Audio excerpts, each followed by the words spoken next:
এতিয়াতো আমাৰ টেনশ্যন লগা হৈছে আমি তাৰ পৰা এতিয়া ৰিলিজ লৈ পিনি বহুত মানুহ ৰিলিজ লৈ পিনি গুচি গৈ আছে চাইন কৰি পিনি এতিয়া আমাৰ থাকিবলৈ ভয় লগা ভয় হৈছে বহুত টেনশ্যন হৈছে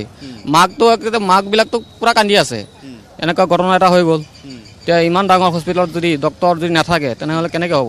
এতিয়া আমি CM ছাৰক অনুৰোধ জনাইছোঁ ইয়াত ব্যৱস্থা ল'ব লাগে ডক্টৰবিলাক কম থাকিব পাৰে এহেঁতি নহ'লে তেনেকৈ নক'লেহেঁতেন যে ৰখা পিছত ডক্টৰ নাই মই অকলে কৰিব পাৰিম নেকি মই নগাঁৱৰ পৰা আহিছোঁ আমাৰ বেবী পেচেণ্ট এটা আছে আজি 25 দিন হ'ল বেবীটো ইয়াত অহা আজি 8 দিনমান হ'ল এতিয়া আমাৰ বাচ্চাটোৰ মানে হাৰ্টত কিবা এটা প্ৰব্লেম হৈ আছে এতিয়া ইয়াত অনাৰ পিছত ডক্টৰে কৈছে ICUত আছে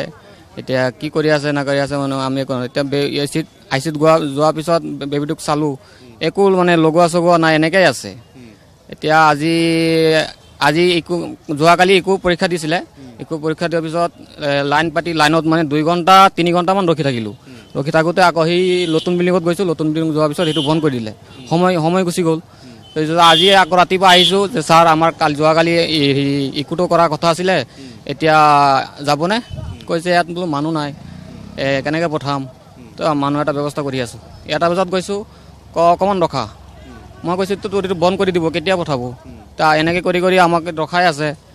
আমাৰ বেবীটোতো মানে অৱস্থা ভালেই আমাক ছুটি দি দিয়ক বোলো তাৰপিছত ক'লে ঠিক আছে তুমি ৰখা মই ব্যৱস্থা কৰি পঠাই আছোঁ তাৰপিছত ক'লে যে একো কৰা মানুহ নাই এটা মানুহে আছে এতিয়া 2-3টা হ'লে একৰ লগত লৈ যাম মই পিছত ক'লোঁ যে 2-3টা যদি নহয় তেনেহ'লে আমাৰতো এনেকৈ ৰাখি দিব নেকি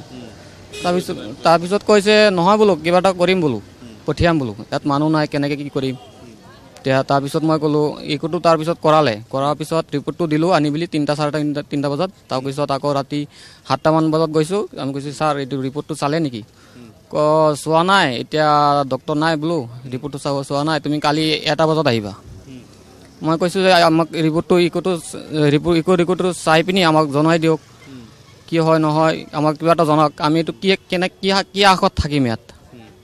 থাকিবলৈ হ'লে মানুহতো এটা মানুহতো ইমান দিন থাকিব নোৱাৰে কি হৈছে নহয় আমি জানিব লাগিব তেনেহ'লে আমি থাকিব মনটো ভাল লাগিব আমি এনে ইমান টেনশ্যনত আছোঁ খোৱা বোৱা কিমান কষ্ট আৰু ভিতৰত ডক্টৰবিলাক অকণমান কম আছে এটা ICUত 70টা 80টা বাচ্চা থাকে থকাৰ পিছত কিবা এটা ৰিপৰ্ট লৈ গ'লে মই অকলে এইটো কি কৰিম অকণ ৰখা বোলো মই এইটো অকলে আছোঁ এইটো পিছত লৈ আহিবা ডক্টৰ নাই এইটো সেইটো এনেকৈ কৈ বিলাক সিহঁতি কৰি থাকে আৰু এটা ICUত 4টা বাচ্চা বেবী ৰাখিছে কিন্তু 3টা মাটিত পৰি গ'ল এতিয়াতো আমাৰ টেনশ্যন লগা হৈছে আমি তাৰ পৰা এতিয়া ৰিলিজ লৈ পিনি বহুত মানুহ ৰিলিজ লৈ পিনি গুচি গৈ আছে চাইন কৰি পিনি এতিয়া আমাৰ থাকিবলৈ ভয় লগা হৈছে বহুত টেনশ্যন হৈছে মাকবিলাকতো পূৰা কান্দি আছে এনেকুৱা ঘটনা এটা হৈ গ'ল এতিয়া ইমান ডাঙৰ হস্পিটেলত যদি ডক্টৰ যদি নাথাকে তেনেহ'লে কেনেকৈ হ'ব